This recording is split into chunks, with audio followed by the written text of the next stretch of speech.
When I first started this channel, I was a bit short on equipment, like most people are. So instead of investing loads of money that I don't have, I decided to ask around and see if anyone had any cameras I can borrow.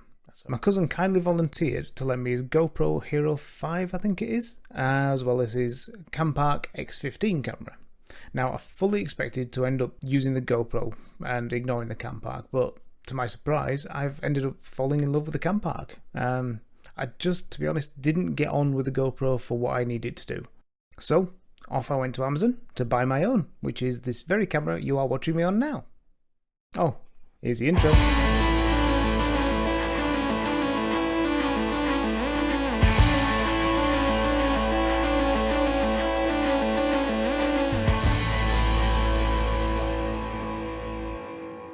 Hi, welcome to Geekpod Gaming, and this is my review of the CamPark X25 4K Ultra HD action camera.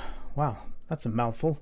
I'd just like to say thank you to my subscribers and to anyone who's watched my other videos. It really does help, and I do appreciate you spending that bit of time with my channel. If you like this video, you want to see more as they come out, just hit the subscribe button and then click on the little bell icon to be notified when new videos are released. Also, if you could leave me a thumbs up or a thumbs down, just let me know what you thought of the video, that would be very much appreciated. Now, on with the review.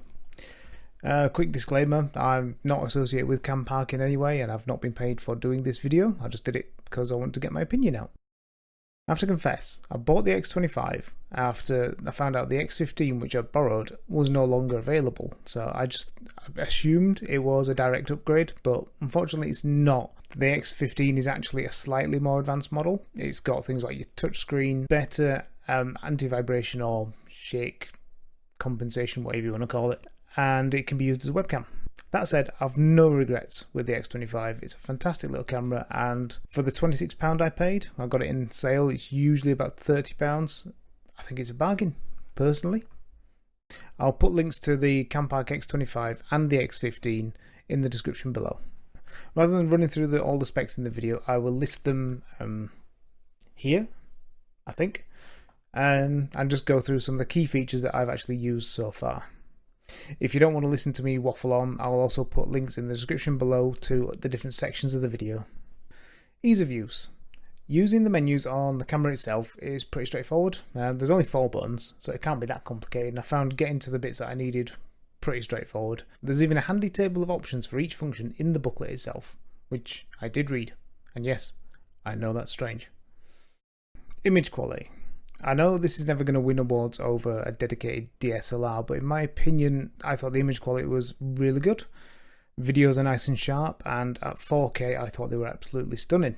Photos are pretty nice, but to be honest, I'll probably stick with if I'm out and about, I'll stick with my phone as a camera. It's a Samsung A70, takes really good pictures, so yeah, and it saves me carrying anything else. You can control the camera using an app as well, which is what I am doing right now. I'll put an overview of the app on the screen and just give you an idea of what it's like. But again, I found it easy, intuitive, and so simple to set up.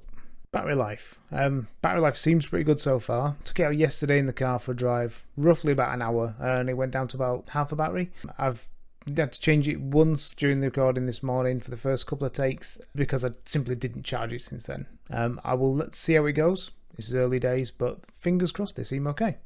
Price. I got the X25 for about £26 on sale and normally retails for about £30 on Amazon. Personally, I consider either of those to be a bargain. If you prefer the extra features found on the X15, like the touchscreen, webcam and the anti-shake stuff, you're looking at the X20, which is about £60. Many X's, many model numbers.